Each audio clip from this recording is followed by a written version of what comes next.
सुस्वागतम नयागढ़ माइल्स रे। चलतु आज देखा गोटे यूनिक वेरी इजी डिश मुग डाली तरकारी। आमे मुग डाली तो डाली भावे खाऊचे या स्टफिंग रे खाऊचे पूरा पकेगी। आज देखंतु मु केमती वेरी इजी मेथड रे बनाऊची। एइथपाई आमे सोरसे तेल नबा 3 ରୁ 4 चमच पकई दबा। सेइथरे टिके जीरा पकेइबा आउ लसुण आउ अदा में एमदी चुन चुन करके काटिकी पकई नबा। एइथरे तापरे आमे पकई दबा गोटे तेजपत्र आउ प्याज मु गोटे खंडे चॉप करके नहीं जाइए। यार सब डिस्क्रिप्शन रे मु आपन को इंग्रेडिएंट्स आउ केतेटा क्वांटिटी रे मु नहीं सब मु मेंशन कर देबी। याकू पकई साला परे आमे याकू भल से चले दबा टिके गोल्डन ब्राउन होबा तक। तापरे आमे बेसिक मसाला पकेइबा। तापई मु गोटे बाउल नहीं जीबी। सेइथरे मु 3 ରୁ 4 चमच धनिया गुंड पकई देबी।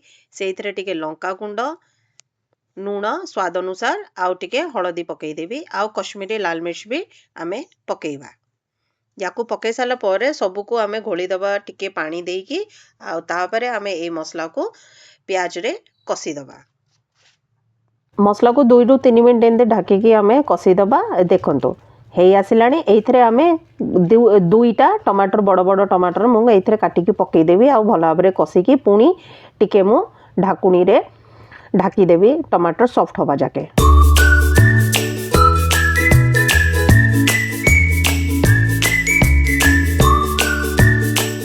एबे मसला भल से कसी गलानी। एइथरे मु एबे गरम पानी मु एइथरे पकई देबी। आमे बेसी गरम पानी एइथरे पकेबानी काहे कि हमकु टिके जुगजुगिया दरकार है। तो आपन घर हिसाब रे आपन जो टिके पानी दरकार है पानिया पानिया कड़ी स्टाइल रो जदी दरकार है तो बेसी टिके पानी पकेबे नने मु एइथरे कमी पानी पकेबी।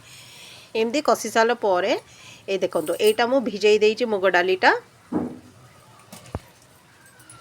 3 ରୁ 4 घंटा मु याको भेल से भिजई की एबे हमें डायरेक्ट याको एमदी पकई दबा घोली नबा। आउ या ऊपर हमें गरम पानी पकई दबा। मु बेसी बेसी पानिया मु रखिया को चाहूनी तो मु एतिकी ही कंसिस्टेंसी रखिबी। और या परे आमे टिके नूनटा भी चेक कर दबा कि अलणा तो नहीं ए स्टेज रे। ताबरे याको ढाकी की आमे मैक्सिमम 10 मिनट लो फ्लेम रे याको सिझेई दबा। एटा दर सिझा हबा पूरा सिझिबनी जेंदे आमे डाली खाउचु सेमदे हबनी। देखंतु बस एतिकी कंसिस्टेंसी हमरो दरकार है। देखंतु डाली भी ठीक रे सिझी गलानी मन दर सिझा पूरा सिझिनी कि पूरा कंचा नहीं। हाथ रे एंदी हल्का भांगी जिबा कथा। या परे लास्ट रे आमे पकई दबा धनिया।